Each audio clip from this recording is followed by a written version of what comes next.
ഗൊണ്ടോളയിൽ യാത്ര ചെയ്ത് ഞങ്ങൾ ഫേസ് 1 എത്തി. ലോകത്തിലെ ഏറ്റവും ഉയർന്ന രണ്ടാമത്തെ കേബിൾ കാർ സൗകര്യമാണ് ഗൊണ്ടോള റൈഡ്. ജമ്മു കാശ്മീരിലെ ബരാമുള്ള ജില്ലയിൽ സ്ഥിതി ചെയ്യുന്ന ലോക പ്രശസ്തമായ വിനോദസഞ്ചാര കേന്ദ്രവും ഹിൽ സ്റ്റേഷനുമാണ് ഗുൽമർഗ്. പൂക്കളുടെ താഴ്വര എന്നറിയപ്പെടുന്ന ഈ സ്ഥലം സമുദ്രനിരപ്പിൽ നിന്ന് 2690 മീറ്റർ ഉയരത്തിലാണ് സ്ഥിതി ചെയ്യുന്നത്. സ്കീയിംഗ് പോലുള്ള ശീതകാല കായിക വിനോദങ്ങൾക്കും ഏഷ്യയിലെ ഏറ്റവും ഉയർന്ന കേബിൾ കാറായ ഗുൽമർഗ് ഗൊണ്ടോള പേരുകേട്ടതാണ്. വേനൽക്കാലത്ത് പച്ചപ്പും വന്യമായ പൂക്കളും നിറഞ്ഞ മനോഹരമായ പ്രദേശമാണ് ഗുൽമർഗ്. ശ്രീനഗറിൽ നിന്ന് ഏകദേശം 60 കിലോമീറ്റർ അകലെയാണ് ഗുൽമർഗ് സ്ഥിതി ചെയ്യുന്നത്. യൂസുഫ് ഷാ ചക് എന്ന രാജാവായിരുന്നു റോസാപ്പൂക്കളുടെ സ്ഥലം എന്നർത്ഥമുള്ള ഗുൽമർഗ് എന്ന പേര് നൽകിയത്. കഴിഞ്ഞ വീഡിയോയിൽ ഞങ്ങൾ പറഞ്ഞിരുന്നല്ലോ അച്ചു കാശ്മീരിലേക്ക് വരുന്നത് എന്തിനാണെന്ന്. അങ്ങനെ ഞങ്ങൾ ഗുൽമർഗിലെ പർവ്വതനിരകളുടെ താഴ്വാരത്ത് അച്ചുവിനെയും സിച്ചുവിനെയും സ്വതന്ത്രമായി വിട്ടു. കൂടെ ഞങ്ങളും. ചുറ്റിനും നോക്കിയപ്പോൾ പ്രായഭേദമില്ലാതെ എല്ലാവരും മഞ്ഞിൽ കളിച്ചുകൊണ്ടിരിക്കുകയാണ്. അപ്പോഴാണ് ഒരു കാര്യം മനസ്സിലായത്. സാഹചര്യവും അവസരവും കിട്ടിയാൽ എല്ലാവർക്കും കുട്ടികളെപ്പോലെ ആവണമെന്ന ആഗ്രഹമുണ്ട്. മഞ്ഞുവീഴ്ചയുള്ള ഭാഗങ്ങളിലേക്ക് എത്തണമെങ്കിൽ കുറച്ചു ദൂരം നടക്കാനുണ്ട്. ഒരുപാട് ആളുകൾ അതിലൂടെ നടന്നു പോകുന്ന വഴിയെല്ലാം ചെളിയായി കിടക്കുകയാണ്. ഉയരങ്ങളിൽ എത്തും തോറും തണുപ്പ് മാത്രമല്ല, കഴിക്കുന്ന ഭക്ഷണത്തിന്റെയും വില കൂടും. ഒരു ചായക്ക് 60 രൂപയാണ് ചാർജ് ഈടാക്കിയത്. ഈ പർവ്വതത്തിന്റെ താഴ്വാരത്ത് നമ്മൾ എത്തിച്ചേരുന്ന ഭാഗത്ത് ഒരു മുസ്ലിം പള്ളിയുണ്ട്. എപ്പോഴും അവിടെ നിന്ന് ഖുർആൻ പാരായണം കേൾക്കാമായിരുന്നു.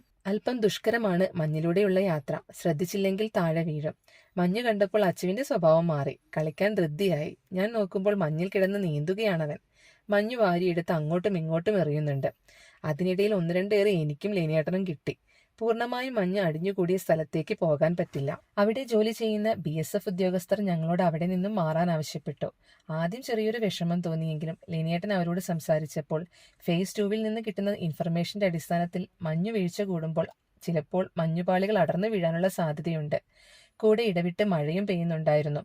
ഇപ്പോൾ ഞങ്ങൾക്ക് മനസ്സിലായി, ഞങ്ങളുടെ സുരക്ഷയ്ക്ക് വേണ്ടിയാണ് അവരാ മഞ്ഞും മഴയും തണുപ്പും കൊണ്ട് നിൽക്കുന്നത്. ഒരു ബിഗ് സല്യൂട്ട്. അത് പറയാതെ മുമ്പോട്ട് പോകാൻ കഴിയില്ല. സിച്ചുവും കളിക്ക് കുറവൊന്നും ഉണ്ടായിരുന്നില്ല. കുറച്ചുകൂടി മഞ്ഞു കൂടി കിടക്കുന്ന ചെരുവിൽ നിന്ന് ഊർന്നിറങ്ങുന്നെല്ലാം ഉണ്ടായിരുന്നു. കുറെ സമയമൊന്നും നമുക്കവിടെ ചിലവഴിക്കാൻ കഴിയില്ല കേട്ടോ. ഗുൽമർഗിൽ നിന്ന് വാങ്ങിച്ച ഗ്ലൗസ് വാട്ടർ പ്രൂഫാണെന്നൊക്കെയാണ് പറഞ്ഞത്. എന്നാൽ 1.5 മണിക്കൂർ കഴിഞ്ഞപ്പോൾ ഉള്ളിൽ കൂടെ തണുപ്പും നനവുമൊക്കെ കയറാൻ തുടങ്ങിയിട്ടുണ്ട്. എന്നാലും കളിക്കൊരു കുറവുമില്ല. വളരെയേറെ സന്തോഷം നിറഞ്ഞ നിമിഷങ്ങളാണ് കടന്നുപോയിക്കൊണ്ടിരിക്കുന്നത്. ഇനിയും ഒരുപാട് യാത്രകൾ ചെയ്യണം. ഒരുപാട് കാഴ്ചകൾ കാണണം. വ്യത്യസ്തമായ കാലാവസ്ഥ, പ്രകൃതി ഭംഗി, രുചികൾ, കലകൾ ഒക്കെ കാണണം.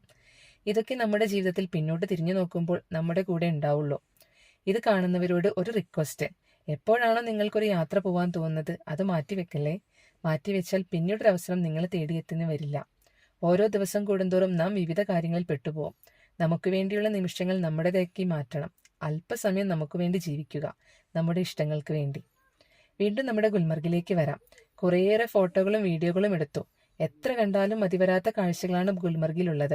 അതിനിടയിൽ ഞങ്ങൾക്ക് സ്നോഫോളും കിട്ടി. ഗുൽമർഗിൽ മഞ്ഞിനു മുകളിലൂടെ തള്ളിക്കൊണ്ടു പോകുന്ന മരം കൊണ്ട് നിർമ്മിച്ച വാഹനങ്ങളുമുണ്ട്. അതുപോലെ സ്കേറ്റിംഗ് ബോർഡും ഉണ്ട്. 200 രൂപയാണ് ഒരു ഫോട്ടോ എടുക്കാനുള്ള ചാർജ്. അത് ബാർഗെയിൻ ചെയ്താൽ നമുക്ക് കുറഞ്ഞു കിട്ടും. ചുരുക്കി പറഞ്ഞ ഇന്നത്തെ യാത്രകൾ ഒരു നവ്യാനുഭവമായിരുന്നു. ഒരിക്കലെങ്കിലും ഈ സ്വർഗഭൂമി തൊട്ടറിയാൻ നിങ്ങൾക്കും കഴിയട്ടെ. ഇനി മറ്റൊരു വീഡിയോയിൽ കാണാം. ബായ്.